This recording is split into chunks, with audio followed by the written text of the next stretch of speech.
content screen, and then you have to log in from that content screen. That's what I've been trying to deal with recently. Oh. But I think I've got it for the most part. Here we go. There we go. Okay. All right. We're streaming. We're live. All right. Now that took forever to do, finally time to go drop this link all over the place. But Blockfix, how's your weekend going so far, man?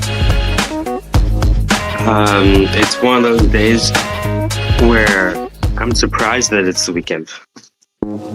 This week went by really fast. Yeah, I completely hear that. Well, it seems like the weeks keep going faster and faster. I can't believe we're already almost 6 months into this year. Dude, what the hell? That's what I know, it's ridiculous, right? I have a theory that it's life slowed down during COVID and the days felt like forever because we weren't working, we were in lockdown. But then now we're back to life. It feels like it's set up, but it's just really busy again. I mean, it could be a COVID, time loop warp type situation. The government's stealing our time. They want to steal our coins and they want to steal our time.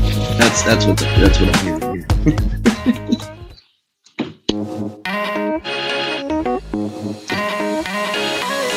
Well, So, you you don't mind- get hardcore into the tinfoil hat conspiracy. It's the government's not after our taxes. That's all a ruse.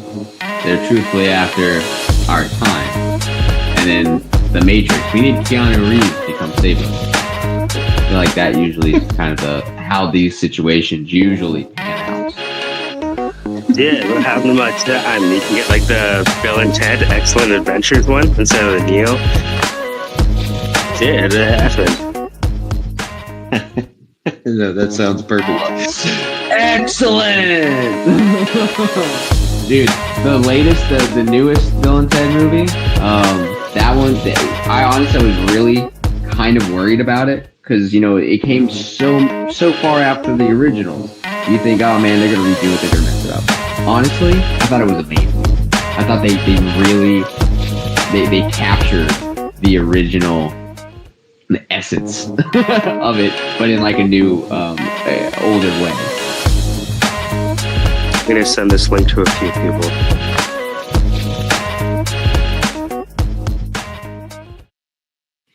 Perfect. Yeah, we're getting the links out. Well, I'm trying to send them out as many places as we can. Here, we just dropped them in the Discord. But yeah, welcome people. Thank you guys for joining today. 808. Appreciate you being here. If you don't mind, go down and hit that little like retweet button. Let's get some more people as we get this conversation started. This one today is going to be extremely important, in my opinion.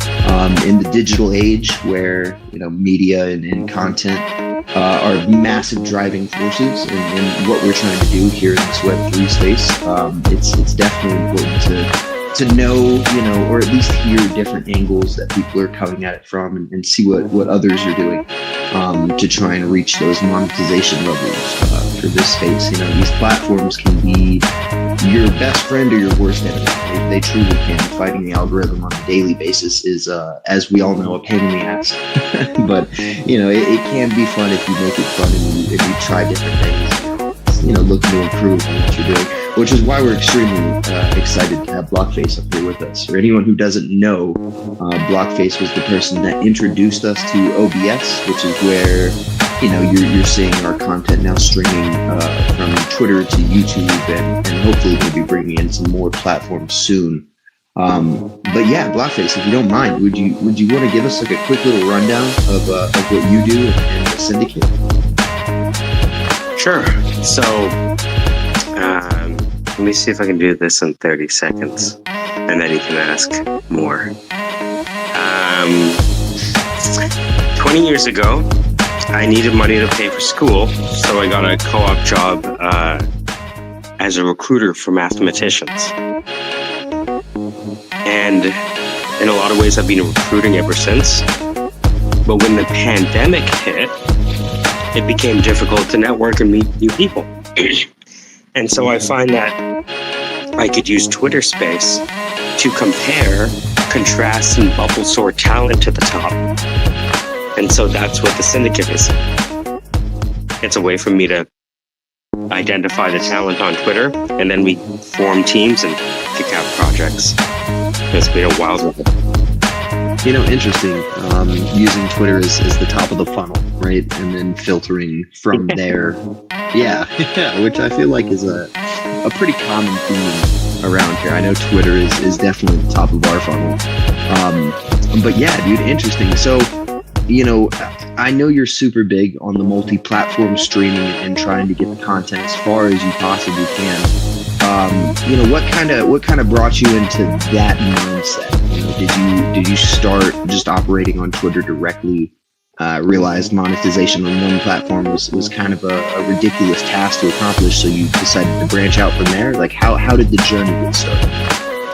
I started on LinkedIn, actually. I was trying to grow a presence on LinkedIn because that's where I used to do all my headhunting. And then I got shadow banned on LinkedIn. And I was like, oops, this is not going to work. And then I realized, wait a minute. What if they didn't know what I looked like? I wonder if they would take the content differently. So I changed from Michael J. Dale to a horse, and people started becoming more receptive on Twitter. And I was like, wait a minute. How much of what I look like is affecting how people perceive what I'm putting out there? You know, I think that's a very interesting conversation to have. I like to call it the Frank effect, right? You could look at D-Gods. D-Gods is an incredibly good example of this, I think. Before Frank was doxxed, you know, everybody, or I don't want to say everybody, but a lot of people know who Frank is, right? The founder of D-Gods, a younger guy, probably early 20s. Before he was doxxed, right, he has a very deep voice as well. So when he talks on spaces, he doesn't sound like he's in his early 20s. Before he was doxxed, the community behind him was absolutely insane. Not to say that they aren't insane today, but just the fact that he was a pseudonymous founder without a face to the name that people could place, there was a whole different vibe for him, right? And then once he was doxxed, stuff got a whole lot different. People saw him differently due to his age, due to his physical appearance. So I think that's actually a very good point. And, you know, I see large influencers. One that comes to mind directly is Alex Finn, right? NFT guy.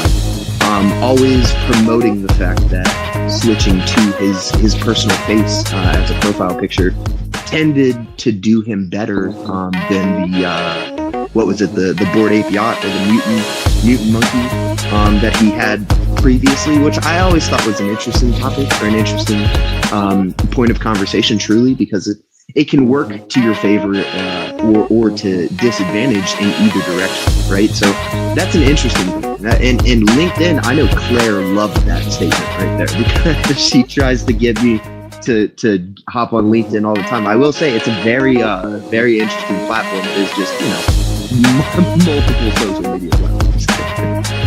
People can't be honest on LinkedIn because they're representing their employer. So I find the same professionals on LinkedIn are 100 times more honest with me here. That's interesting. That's incredibly interesting.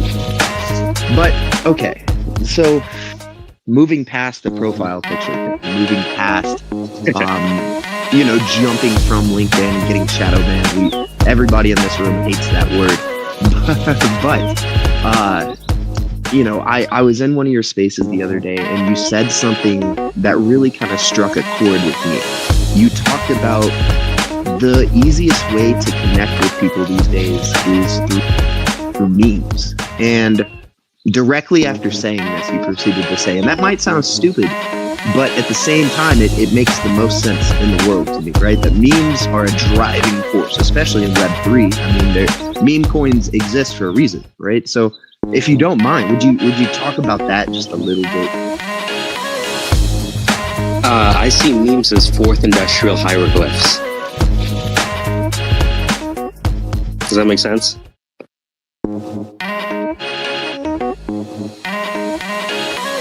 Oh, sorry, my mute button is not working there. Fourth dimension. You're gonna have to explain. Sure. So back in the day, we had these hieroglyphs, right? And these hieroglyphs would be pictures that represented stories. In Africa, you have the Adinkra symbol set, and the Adinkra, Adinkra, is a set of symbols that is supposed to represent the forces of, not necessarily with gods, but like just forces at play in the universe. Strength, unity, perseverance, things like that. In China, they have the I Ching, which are like 64 different,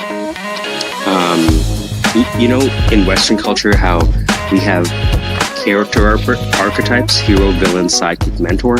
In China, they have archetypes of scenarios that one might find themselves in, which call them to be courageous, thoughtful, a helper, you know, maybe disruptive. And so, you know, kind of all these ways to look at and to symbolize the human experience. So we've been doing it for 5,000 years. And with the memes we have today, these memes are largely brought about by, like a secular TV show Bible. You know what I mean when I say that? So a lot of people have seen The Office. And so when you see the meme of The Office, you're not just seeing the meme of The Office where Jim is reacting. You're actually embodying Jim. Does that make sense? When people repost Jim Halpert, they're actually casting themselves as him. And so I find that memes are really powerful because not only do they allow you to react to something, but allows you to react to something in a way that says more than words. I know a Scrum Master who doesn't talk to her team. She sends them memes, and she works at Deloitte. So that's where I first got the hint that we could use these memes for other things than just, you know, dunking on people. I really like that. I mean, hell, you know, that's pretty much the base form of human communication that started through grunts and higher end just pictures. It's either music or pictures. Sorry, what did you say? It's either music or pictures before language. Yeah. Right? Well, yeah, it's, you know, that's how we were able to say, hey, like, this is what we hunted. This is a safe place. Hey, you know, this, you know, there's a lot of different forms. I mean, shit, look at, we go back to Greek pottery, you know, is a great example of how they told different sort of stories, you know, mythology, religion, the news, you know, it was everywhere. So seeing memes being used today to explain pretty in-depth situations in a succinct manner, just through pictures and a couple words, it's easily digestible. You know, you can make it into as serious or as funny as you want, and you'll understand the entire, if not the entire, but enough of the story to actually get a grasp on what's happening. So combining that with any sort of marketing campaign on social media, and, you know, as the title says, content is king. Making it as easily digestible for these people with shorter and shorter attention spans is only going to help. So I like that you are truly capitalizing on that. Well, is there? I was just going to mention, like, this PFP is part of the Flat Earth community, and the Flat Earth community is trying to financialize the memes being shared by Flat Earth enthusiasts.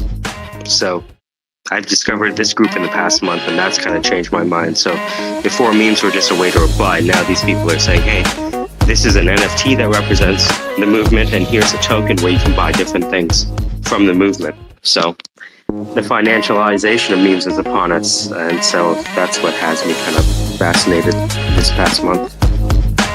Well, you remember the girl that had the shock face meme, the young girl in the back of the car? She sold that meme for, I think it was like $400,000 or something like that, and just to fund her entire college career.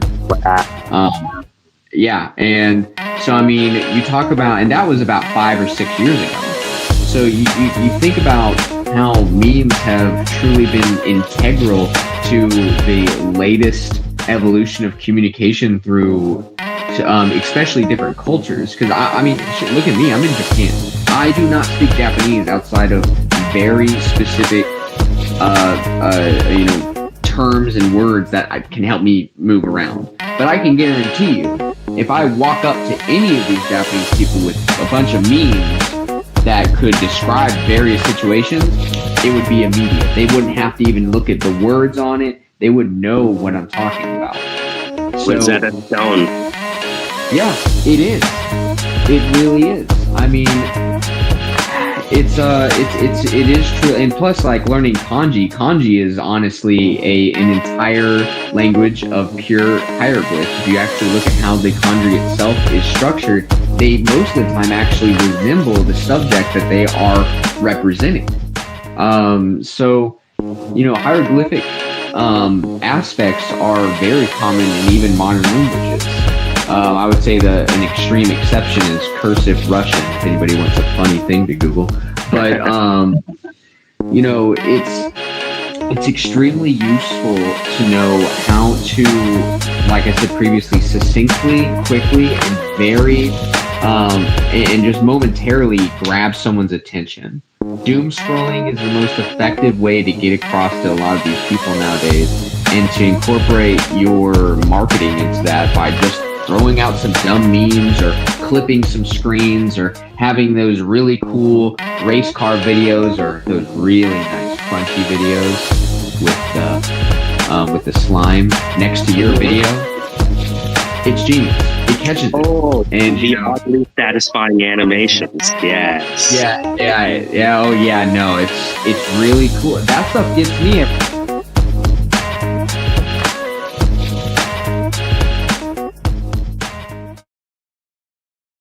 Whenever it comes to the subconscious reaction that people have towards marketing tactics, you don't really have that much control over how you actually react to them. Even at a base function, the colors red and yellow that are used by a lot of fast food industries, they are using them for a specific reason. The colors red and yellow literally incite hunger subconsciously in humans. So whenever people see that used, even that is used in a sense just immediately, boom, get you right in the door, and that's all that needs to happen. Use your memes, use your hieroglyphs, meme it out into existence, and you'll own it. It's Elvis's manager put it perfectly. Elvis made money on the sale of merch that loved Elvis and the merch that hated Elvis. His manager sold both. Kim Kardashian School of Management. Oh God. Oh, that physically hurt for a second. But yes. Sorry. I'm in marketing. We don't have any morals over here. I apologize.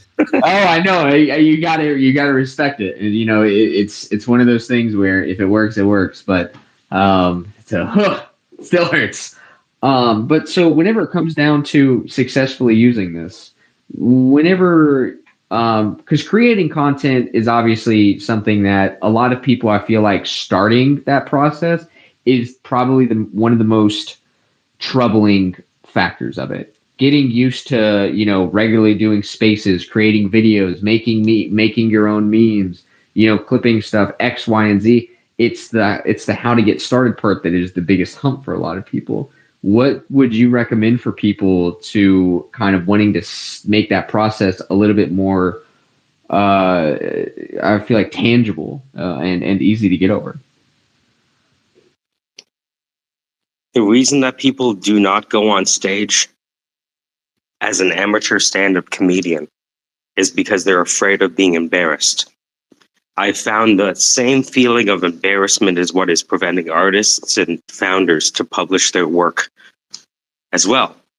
So when people tell you that they're having, troubles publishing their work, I ask myself, no, you're not, right?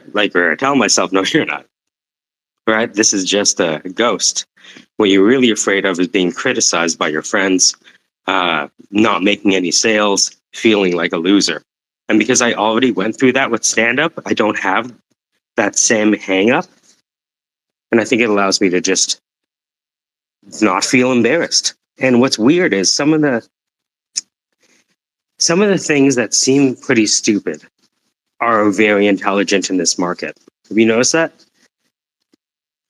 Oh yeah, no. With some of those things that you see people successfully pull off for marketing campaigns are the dumbest thing. Like, let's look at PlayStation, Sony, and Helldivers recently, right? If anybody here Mm-hmm. follows video games, Sony shot themselves in the foot. They required a PSN account to play Helldivers, which made it Right. inaccessible to 96 countries. Now, obviously, from the backlash, they were like, "Hey, never mind, JK, we're pulling it back." So, what did Helldivers team do? They made it into a meme. They laughed at it. They made the entire they made the chart of the negative reviews on Steam into a cape that you can just freely get on Helldivers now to make sure and because of that, they turned the entire narrative at least slightly towards a more positive approach by making it funny. Once you can joke about something, it's palatable for people. Nobody wants to hear about complex long division and thermodynamics. But if you make some funny jokes about it, like my professor used to do, it makes it a lot easier to kind of remember. Once it's all about the attachment you can make people have towards your content. And once you can incite that level of attachment, hooked. They say this. Kessler said there's 3 ways to express anything: a joke, a logical statement, or an art.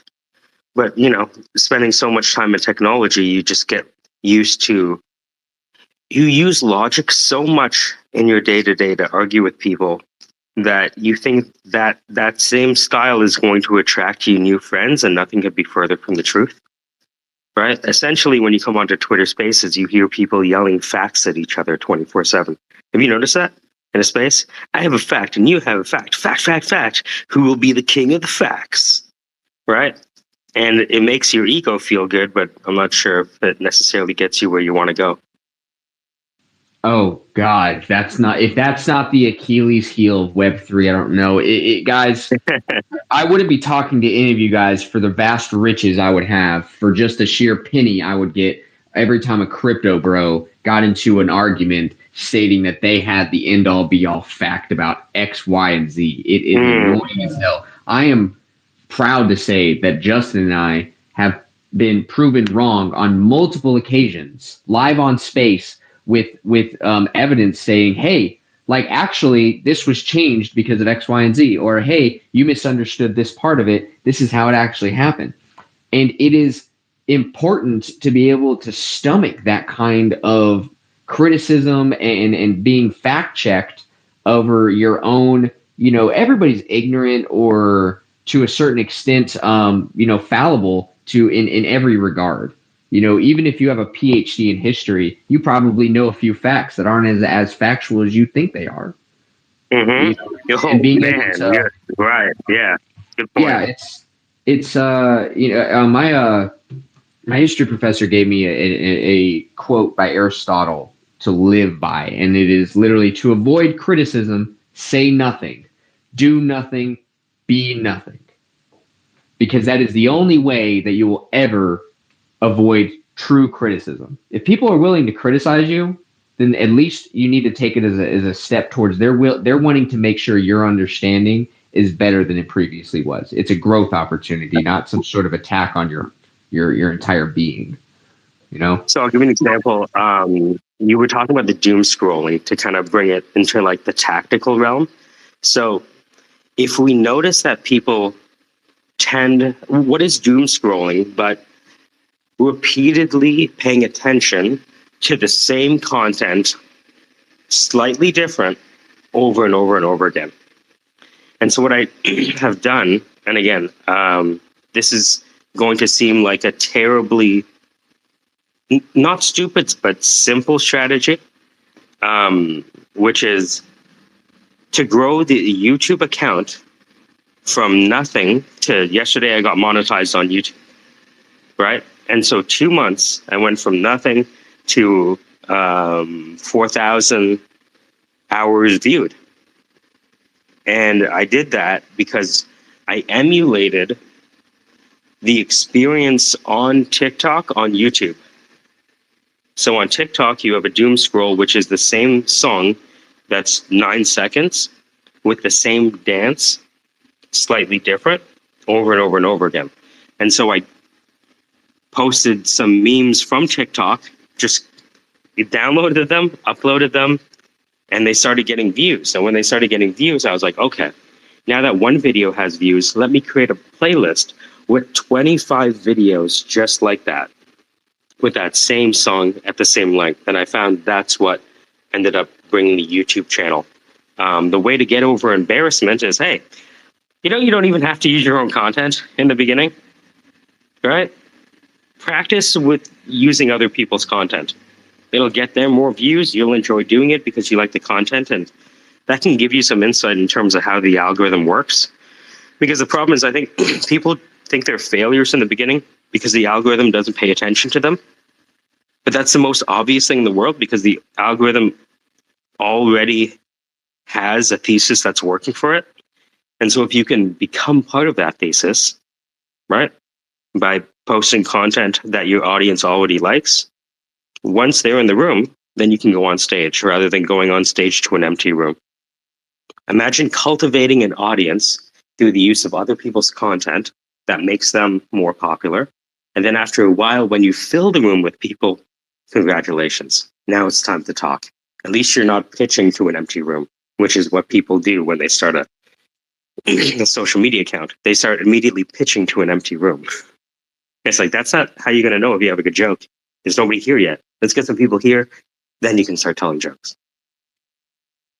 I like that approach. I mean, hell, what you could easily equate that to what Justin and I do on a very active basis. I mean, if we wanted to create truly 100% original content today, it would have been Longshot and I up here talking about why, on our views and only our views on why content is king. Instead, we're utilizing another person that has, specific experience and knowledge, yourself, brought you up here, and using that as a way to facilitate even more in-depth and interesting content for people. There's a million different ways you can, use other people for content, or directly use their content for your own, needs. And I really enjoy your view on it. I was going to say, and I know that I am better at curating other people's content than they are. Sometimes the act of creating content is not the same thing that allows you to tell which 10 seconds in an hour is the most important. So sometimes it's actually a huge help for a creator to have someone else do the curation, if that makes sense. Oh yeah, you have your own inherent bias whenever it comes to any sort. It's like every time I've submitted an essay in my life, I'm like, that's A+, baby, and best essay ever. Yeah, like nobody has written I am Einstein, and then you get back and like, hey, this is a B+ at best, and then they give you, hey, you could have done X, Y, and Z better. And then you're like, and then your friend is like, hey man, I got an A+. You're like, fuck you, how'd you do that? And you read the essay, it's like, yeah, this is pretty good. Exactly. And so, it's always about that constructive criticism. You have to be able to realize that maybe the best way to engage with that constructive criticism is like what yourself.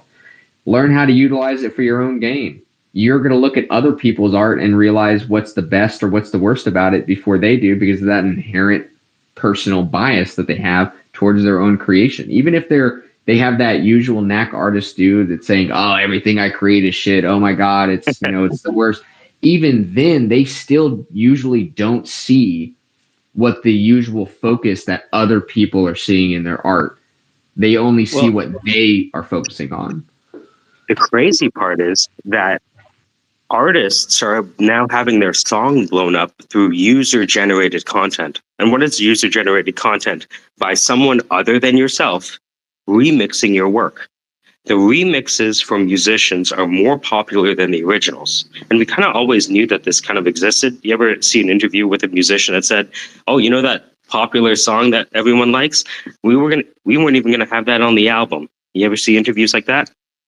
So yeah. The creator doesn't know which one of their pieces will resonate most with their audience. Although when you talk to them, they will tell you that 100% they can tell what their audience likes and doesn't like. But the creator doesn't even know what's going to hit on the marketing side. Yeah, I mean, you look at country music right now. If anybody ever goes on Spotify right now and you look up Shabuzi, he has this song called Bar Song Tipsy.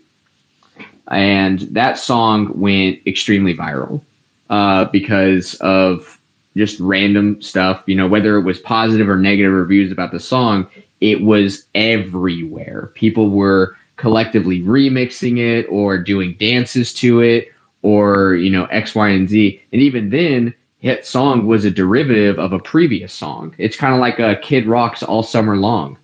He literally copy and pasted that from Sweet Home Alabama. Sweet Home Alabama got that from Werewolves of London. So, those three songs right there are the same song, but with just different lyrics and a little bit of, a few different riffs in several places. And they didn't know that was going to happen. They just released a song that they thought was cool. And then, it got made into, derivatives were made. They came cool. Even with, what was it? Clarity. What was that one song? It's Clarity. It's an old dubstep song. You just brought up the derivative market for artist creations. I never thought about the derivative market, but that's fantastic. That's what we got Pepe from. That's where we got Doge from. That's, if you look at just the derivative artwork market on artists literally looking at a style and being like, you know what, love that style. I'm just going to tweak it a little bit, just a little bit, and then make money off of it. Guys, that's most everything. Everything's derivative, but you just have to look at maybe where you're getting your inspiration from. The other piece of this is what Virgil Abloh said, the guy who designed all the Kanye West shoes, which is the perception of a product is not just the product alone, but the place in which the product appears to you.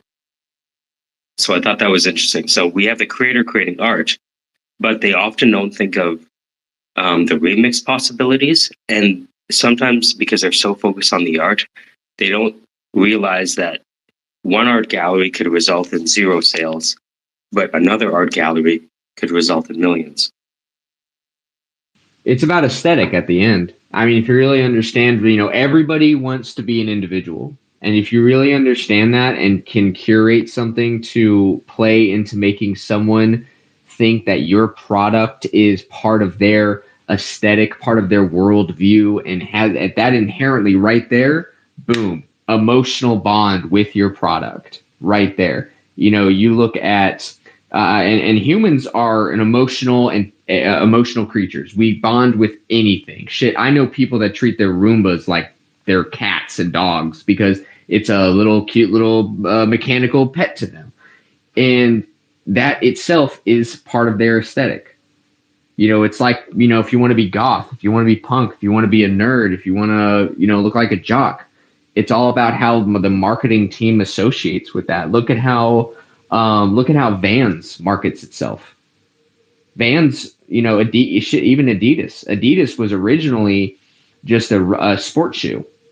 And then they were like, hey, let's change marketing tactics. We need to put it at more of a style and soccer shoe.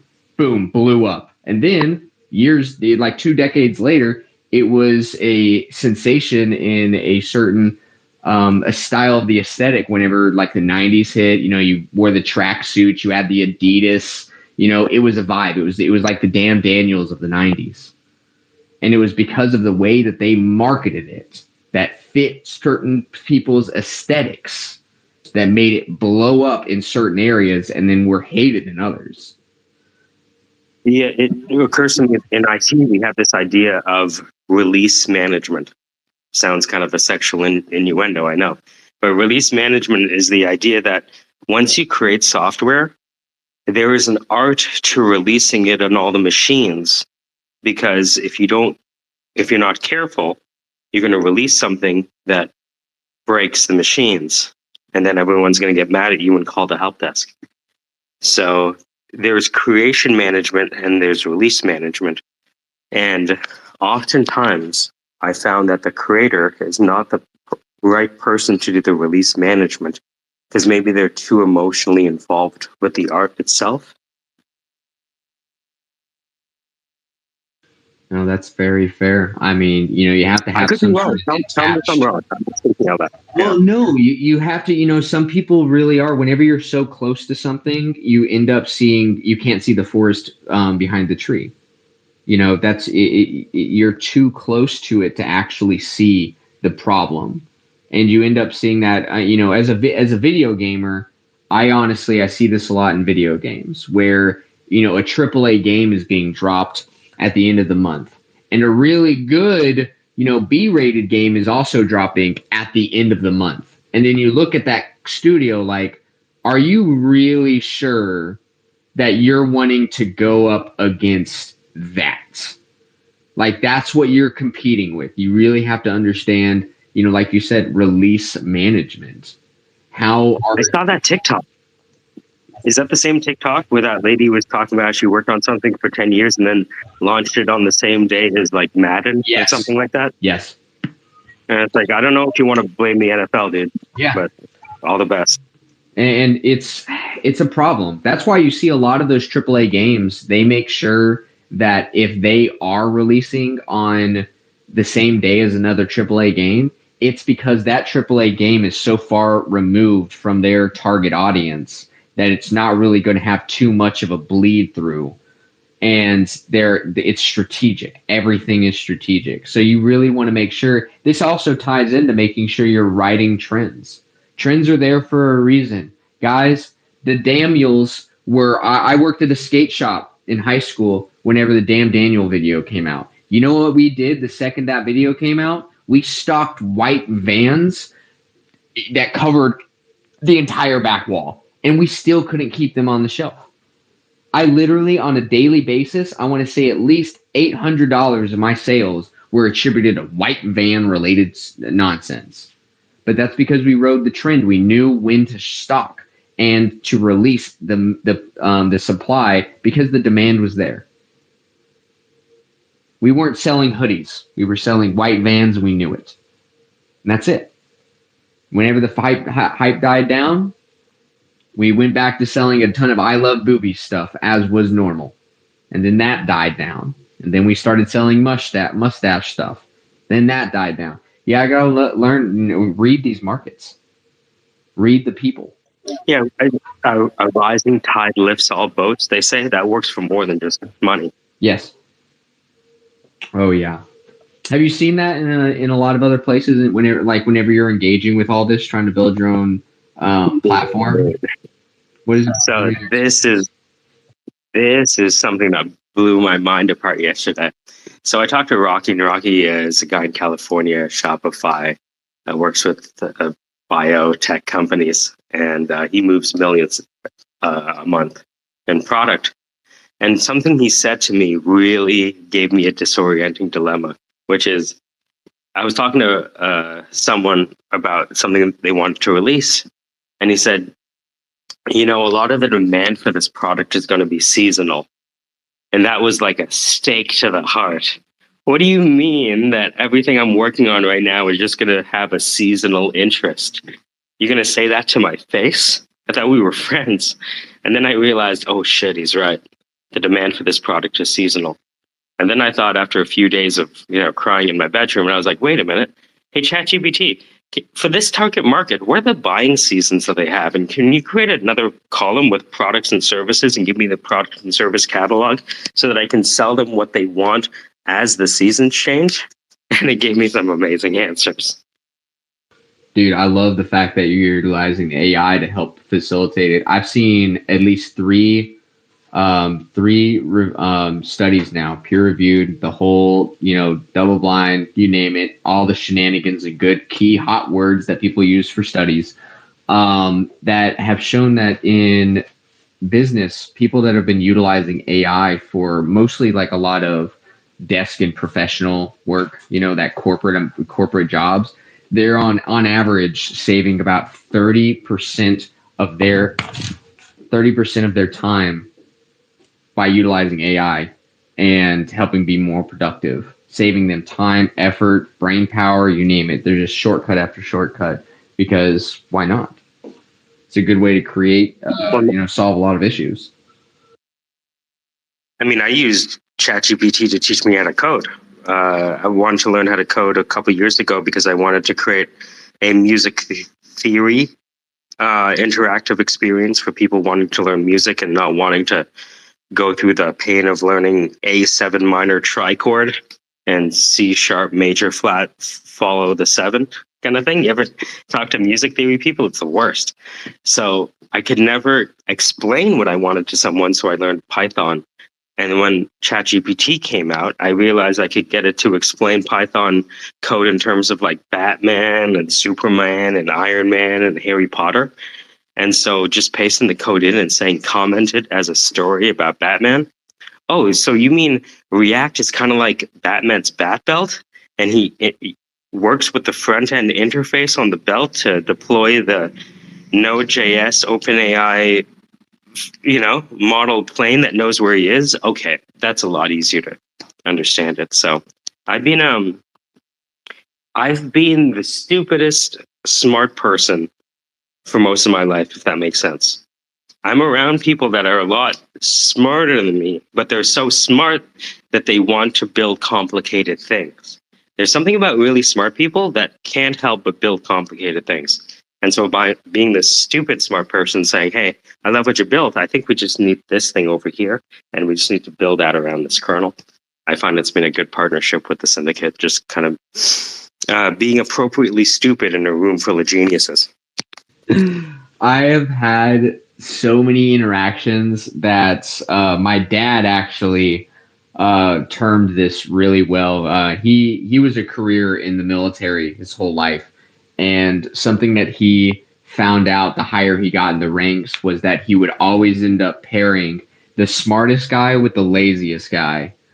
And they usually would get the best outcome because the smart guy would be, hey, I got it. I can build a quantum reactor that can solve this issue. And the lazy guy's like, okay, wait a minute. We can do this with a seesaw and get a much same result. And now everybody can understand and use it. And so I've used that in all of my life, whether I've worked, in retail, in healthcare, even in Web3. If you find that beautiful marriage of those people that are too smart for their own good, and get them near someone that's like, hey, buddy, do we really need to, solve time travel right now? Right. Right. You can't even solve the decentralization, the scalability, security, and speech dilemma. You want to solve that? Good luck. Yeah, and it ends up being a really nice marriage. I've been in both ends of that. I've been the lazy person. I've been the smart person, and it's really fun to be able to get that kind of insight. I really do enjoy it because it makes you kind of take a step back and realize, all right, there's a million ways to cook this chicken. They're all right, but like we've been saying throughout this whole space, it's situational. It's seasonal. It's, you have to make it match. Have you seen the decision matrix? It's like a square with 4 quadrants, and it says that just because you make a good decision does not mean you will have a good outcome. And just because you make a bad decision because of probability doesn't mean you're going to have a bad outcome. You could make a bad decision and have a good outcome.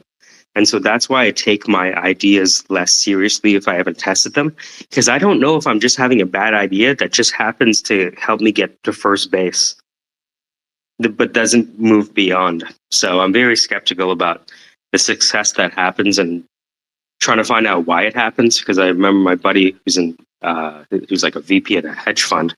He told me that he saw first-time founders succeed by making bad decisions because the market was in an upswing.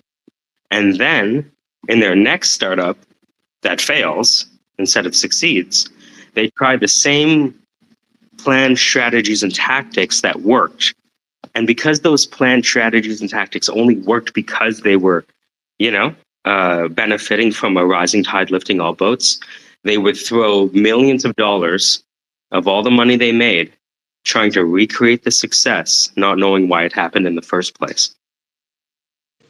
Yeah, there's the more people get to know me, probably if you guys have been in these spaces, I live by sayings because I love how multifaceted they can be. So welcome to my saying rant. But there's a one I like to remember is success has a million authors and failure is an orphan. And you end up really seeing that with a lot of people because they don't realize that if it wasn't for, failure is the mother of all success. You are never going to get anywhere. Shit, look at sucrose. Like even I always forget which one it was, but it was one of the original artificial sugars that were created. It was an accident. It was a complete failure. It was because of actually multiple failures. One of them was a systemic failure of the lack of OSHA and lab safety regulation in the United States in the 1960s. They didn't require them to wear gloves whenever mixing these chemicals together. Now, there was an accident where some stuff ended up getting mixed. It, bubbled over and all sort of hell went loose. The guy was cleaning it up. He got a little bit on his finger, and he did, of course, what usual apes do, and he puts it in his mouth to taste it because that doesn't mean that you might just die. And he ends up finding out this is incredibly sweet. He found a artificial sugar that was 1,000 times sweeter than regular cane sugar. Just because of multiple failures that were passive on his end and an active failure of him actually messing up an entire concoction. And then it ended up, boom. We have Sweet and Low now. The microwave was caused by a guy supposedly having a chocolate bar melt in his pocket while he was working on the thing. Yeah, that's beautiful. I was like, oh, there's heat coming off of this thing. Wait a minute. This just happens. And it was like it's a classic management study because of technology coming out of like World War One.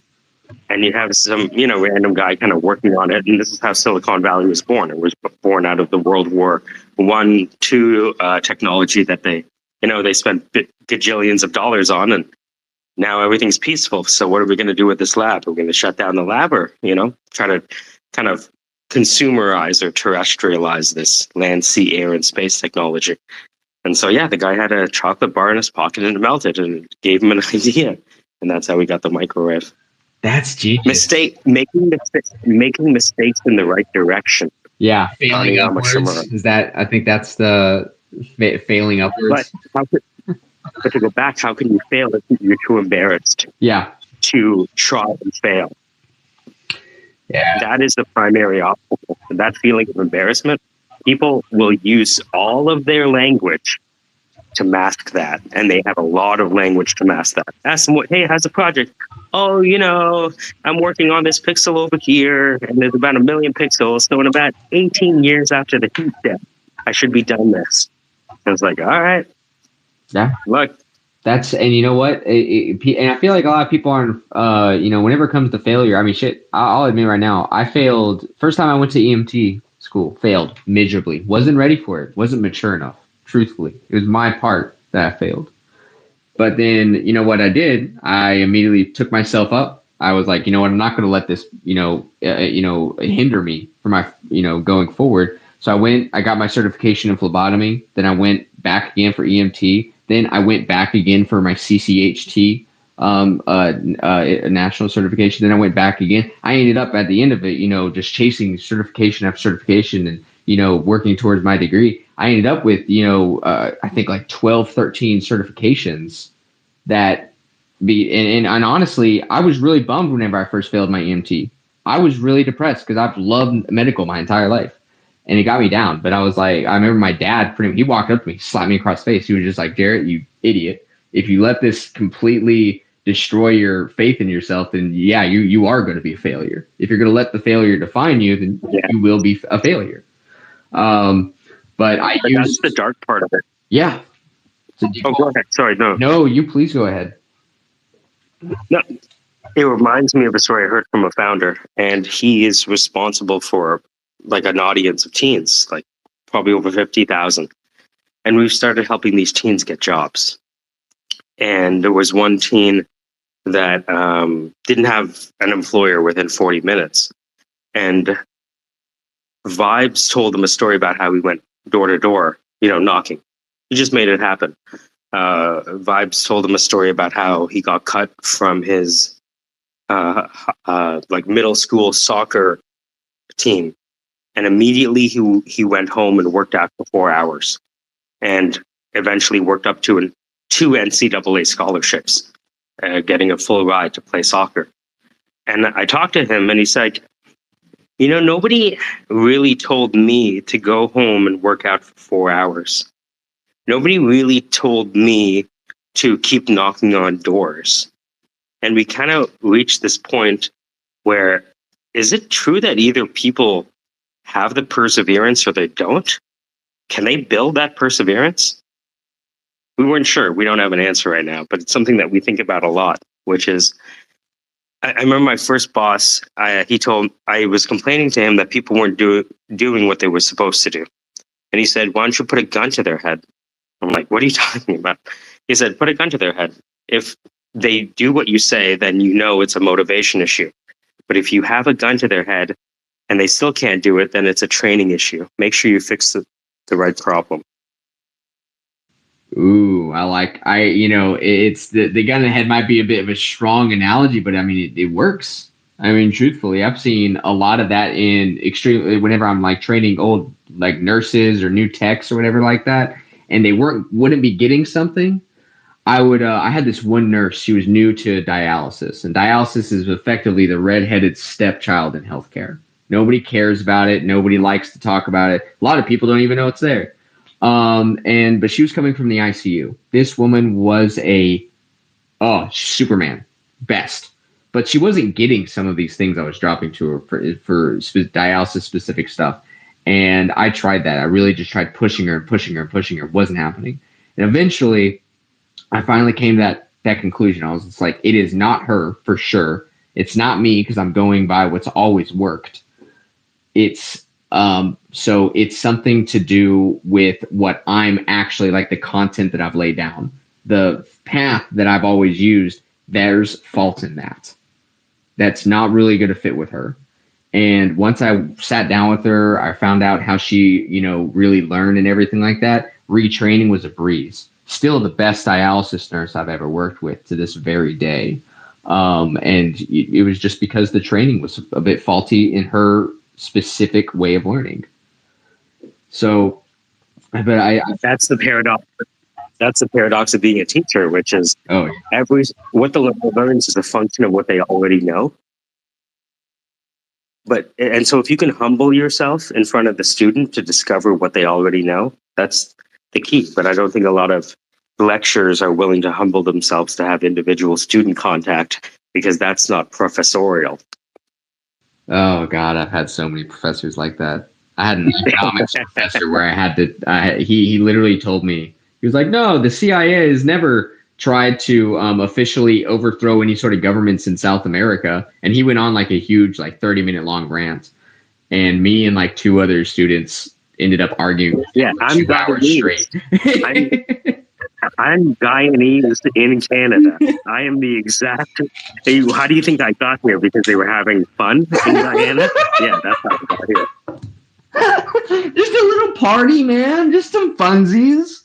There was no political stuff. Organized fruit didn't help overthrow Guatemala because they lost a couple acres of land, and and then 50 years later. Then 50 years later, they're like, where are these immigrants coming from? Did you know where these motherfuckers are coming from? Like, you never heard of Guatemala before. You never heard of Honduras. Like, it's almost like the obtuse Olympics where people are like, oh, I wonder why all these people want to cross the border. And so you know how much we fucked up there and replace their leaders with terrible ones so that they can get the natural resources? Well, you wouldn't know about that, because that's a grandparents' parents thing. And no judgment, this has been happening for 12,000 years, but let's not play the obtuse Olympics, wondering why things are happening. Just like, I don't know, but then again, the first page of Google results aren't the same as what they used to. Yeah. I was actually reading a thing about Google and how it's it's always actively suppressed certain searches whenever it came to making sure that its competitors didn't get as much screen time. but there's actually an uptick in that in the past, I think, a year and a half because of AI. They're using that to more heavily regulate it to make sure that their entire experience is curated to as a closed circle system, much like X, trying to make it a closed circle where you stay on X no matter what. I started noticing visits to my blog from DuckDuckGo, and I'm like, man, it must be really getting bad for Google. People using DuckDuckGo. So, talking about Google, talking about different platforms and everything like that. Obviously, as the title is here, content is always king. But whenever you find different problems that on various platforms, I mean, look at X. The algorithms have their own issues. On X, if you post links, then it's going to deboost. Or if you say certain words or too many hashtags or too little hashtags or whatever, there's deboosting, there's boosting, there's ups and downs. Same with Facebook, YouTube, you name it, especially with the length of YouTube videos. You have to, it's almost a precise science sometimes. How do you navigate that? How would you tell people like, hey, there's a science to this? What would you explain that like? So this is perfect because Mohit, who's on TV every day in Toronto talking about tech, he has a thesis, and it goes against the title of the space, which is beautiful. I'm glad we're here, which is Mohit says content is not king, connection is. Content isn't king, connection is. Now, I found over my time that if you can combine both of those, you can be a monster in creating what I kind of call content for one person. Not for a million people, for one person. And the reason I say that is because recently I've been using VoiceFlow to create chatbots by using, Llama, Gemini, and OpenAI together. And it's kind of like a comfy UI for large language model chatbot building. And so I always wanted to get the AIs to talk to each other ever since all this stuff came out. But, I'm a junior developer, so using this LangChain stuff is not fun for me. And I saw VoiceFlow could do it. Rocky told me about it, and I started doing it. And long story short, I created a little video saying, hey, I've always wanted to get AIs to talk to each other. And lo and behold, I was able to do it in about 5 minutes with VoiceFlow. So shout out to you for that. And I'm going to post it to the top. The founder of VoiceFlow was the only person who liked the tweet. And he replied. And then we started having a conversation.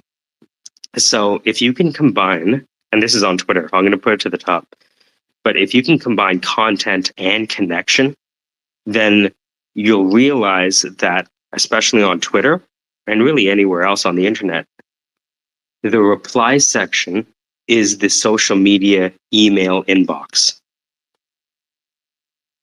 And you can get their attention with a very good pitch, right? But the pitch has to be more than text these days. I think it has to demonstrate what you're going for. But let me see if I can find it. I'll post it to the top. Was it? Oh, yeah. The 50. Okay, so this was one Marvel versus DC that I did. And you can see that it has one quote, one like, one reply. And the one reply is from the head of growth. Now, some people might call that content failure, but, I wouldn't say, see, that's the thing. Whenever it comes down to it, I've seen very popular platforms that get hundreds of thousands of traffic on their website, get a couple likes on their X account. It's, and if there's one thing that I've learned through my time in social media and whatnot, is that sometimes you really can't judge any sort of company or anything by viewing one of their platforms. You have to look at all of them, and you have to look at what their realm is. Look at Decrypt. Decrypt, honestly, I love Decrypt. Great Web3 news website. They are always, up to date, and they're very transparent about things. But their social media is lacking, in my opinion, compared to their website. You would think, wow, their website, 10 out of 10. Social media, it's not a very heavily trafficked profile in comparison. But if you would have just seen their X account, you'd be like, they're small fish. Outside of it, that they're a shark. You know, they're a whale. They're really successful and they're well respected in the community. And if you just use that small little snippet of just their X account, you would get the completely wrong impression. So, I mean, one like, one retweet, one comment, it depends on the quality. Is that true engagement? It obviously was. It was thoughtful engagement that ended up with a connection that will further your experience and friendship or relationship with that person, hopefully, which could, really plays into the rule of 3 connections. Everybody knows everybody by 3 separations. So you never know who's going to know who. So maybe that one comment, you don't know who they know. You don't know who they know they know. It really doesn't. It's sometimes a lot of luck of the draw. The CEO tagged the head of growth because I made a UDO theme song for VoiceFlow. Let's make a chatbot. Let's make a chatbot. And I added some Runway ML Leonardo stuff. And the CEO tagged the head of growth. And so what I did is, okay, it's successful here. Might it be successful on LinkedIn? So I tried the same thing on LinkedIn, and their corporate accounts also paid attention. So now I kind of really have their attention. I'm going to be doing a lot more content on VoiceFlow. But to your point, my Geometry of Music X account has like maybe 102 followers. The same content on YouTube, it just got me monetized with 4,000 hours viewed. So if there's anything that an artist needs to do is not judge their content by how it performs on any one platform. I think one of the biggest blind spots for artists is Instagram. Like, actually, Instagram is built for artists more than Twitter when you think about it. Don't do anything new. Just post it and see what happens. You might be surprised that a lot of the things that you thought didn't have any audience has a huge audience. You know, it was weird, now that you say that, is something that Claire actually brought to our attention about 6 months ago, and it still blew my mind. And that was Pinterest.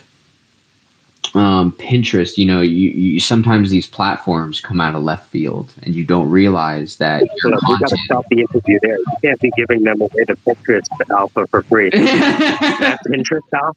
Yeah, we're gonna have to go to the paid portion of Pixel for that Pinterest. What are you doing? We give away the good free sauce here, people. I'm Italian, and I've got the good sauce. I talk to political people in political advertising, and they tell me about Pinterest. I'm like, really? They're like, how do you think we will sell the moms? I'm like, shut up. They're like, yeah, that's where they post their design and decor ideas for the new house. Mm-hmm. I'm like, you're a kid. The traffic on that thing, the SEO on Pinterest is insane. You talk about dude, before TikTok, before Tumblr, Pinterest has been reigning king on doom scrolling through random stuff until you end up with, 3 subjects down to the left and then, 4 alleyways to the right. And you're all of a sudden went from cute dresses to conspiracy theories about Jurassic Park. So it was shocking to me. I had never made the connection, but whenever she went into it, I started doing a little research, and it's wildly successful. If you're listening, he's lying to you. Don't pay attention. Yeah, no, it's all lies. One of us only tells truths. The other only tells lies. I'm sorry, I had to. Yeah, the Pinterest is the Mario star for artists. Yeah, no, one thing to take notice in is the buying intent. That's what gets me interested in Pinterest. Pinterest has as of 2016, a 93% buying intent from users. That means 93% of the people that are scrolling that platform have the intent to purchase something that they see on that platform. That's not something to shy away from. No, it's almost like the pre-Shopify. No, exactly, right. And interior designers, it's one of the best places for them to gain exposure, because that's the place. I'm sorry, is there a blank profile up on the screen for you guys with the hand up? No, that's a real profile. I know who that is. Yeah, Oh, he's friendly. Okay. He's friendly. He's friendly. Okay, good. He's friendly. Well, he's friendly as long as you have the right politics. Okay, I'm joking. let's do He's a this. good guy. If you need any software, built and don't want to do what software usually does, which is never get launched, you need to talk to this guy. Follow this guy. We ran a hackathon last year, and he built. Even though there was a hackathon with a bunch of people, he built 90% of the solutions that ended up getting shipped. So, yeah. Prompt. Sounded good for you. Go off. You don't got to raise your hand. What's up, man? GM, big fan, Blockface. I'm curious, being Canadian, was your profile picture motivated by Trudeau? I find that I'm a big supporter of Trudeau now that he has a goatee. Have you noticed goatee Trudeau? When I look at him, my politics fall away because my heart is captured. So if anything, it's kind of like ideological subversion through attractiveness. It's really tough for me to fight back. That's why I don't protest anymore. No, I got you. I feel the motivation. He wears black, you wear block. I mean, tomato. All good. Yep, yeah, cool. Is there a Trudeau meme token yet? There's a Trudeau rune that we saw minted day one. It was fucking hilarious. It was like I saw two, and one was just hey, don't say rune with a hard R, eh? And then another one was like, I think it was something like Trudeau is stealing or money or something like that. I don't know. It was something, but both of them were meme coins. They're still searching for that $250 million spent on an app that never got made. So I hope they find it. I hope they find that one developer working at that one corporation that gave $250 million to allegedly. Just, you don't know. It's just allegedly. Look, I'm gonna respond to what he said, because Dan, who you might know if Lucy speak, he came across Flat Earth and the Flat Earth community and the Flat Earth meme token flywheel, where you have your Solana, convert the Solana into Flurf coin, and then use the Flurf coin to buy the NFT. That was the idea. And he said, if you're using Flat Earth, this is kind of like blackface on the blockchain. And so when I had a chance to get a PFP, I said, can you give me the one that most accurately represents the biggest criticism we've gotten so far? Because I'd like to have my PFP embody the criticism that I've received. And so that's how I got led to this PFP. That is some deep diving on that. I'll be real with you. I didn't know that we were about to go hard into Trudeau and Flurf. It's all connected. Let me show you 50 memes. It's all, no, everything's connected. We're about to, guys, we're getting out the tinfoil hats and red string. And now it is conspiracy pixel time. And why McDonald's is actually serving our reptilian overlords. So okay. This is a recorded space, everybody. We're gonna calm that one down right now before he gets off on talking about how did we go from Pinterest to Alex Jones in 5 minutes? That was pretty. Oh goodness, dude! A natural progression. Pinterest, Alex Jones, birds aren't real. Okay, people. We appreciate you guys coming out here today and listening to this space. This has been Why Content is King with Blockface, otherwise known as Attract Funding. Very, very interesting guy. If you're just now joining, I highly recommend going back and listening in on this one. It talks a lot about, how you can monetize on platforms, different ways. We give you the sauce, but you're the one that's gotta drink it, right? Shout out to Blockface for coming out and spending your time with us this morning. Is there any like final little closing things? Any like maybe a piece of advice that you would give to a new content creator just trying to get the journey started? The only appropriate way to end the show is for me to answer that with a meme. I put it to the top. It says, "You are here." Let me know how it makes you feel. Waiting for it to pop up right now. I'm up in Wyoming, so my service has been kind of bad.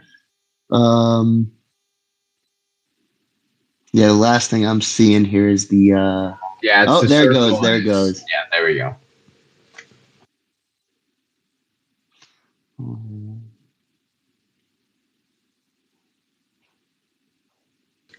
So it's just essentially refusing the call to action and motivating yourself to kind of get over yourself. That's it. I mean, hey, if there's a million and 10 quotes I could say about that, is that most people, you are your own worst enemy. That's it. It's not only a great song from a very popular band in the early 2000s, but it's also a very true statement that I feel like gets in the way of every artist and creator that could have been, but didn't. So it's very true. All right, all right. Well, fantastic, everybody. We truly hope you guys were able to take some of this information and utilize it in whatever you're trying to do in this space, right? The algorithm is going to fight you every day. Make sure you show up and fight back. That's all we got to say. Hop in the PPN Discord if you're looking for more artist opportunities in this space. You want to gain some more exposure on your work. We have plenty and plenty of ways to do that. We'll be back next Tuesday with a artist appreciation space, and following Wednesday with a new space. Make sure you check out the newsletter coming out bi-weekly every month. We're doing a lot. We're doing a lot here. But yeah. Enjoy your Saturdays, enjoy your weekend, Sunday, wherever you are. No, it's Mother's Day here in the US. So go hug your mom, tell her you love her. We'll see you back here next time. Find your inspiration with Pixel Palette Nation. And Pixel Palette Nation is out. See you guys. Birds aren't real. Bye. Oh my God. Let the pixels collate in a world where your art can truly appreciate. Find your inspiration at Pixel Palette and NFTs. NFTs in the making. Artist collaboration. From your mind's eye to digital installation. Craft your legacy through unique creation. Sync up, link up in this artist collective. But every piece sold is crypto protected. Your art's not just viewed, it's a sensation. Turning pixels to gold in the new art nation. Find your inspiration, where art's not just fiction. At Pixel Palette Nation, where creativity's conviction.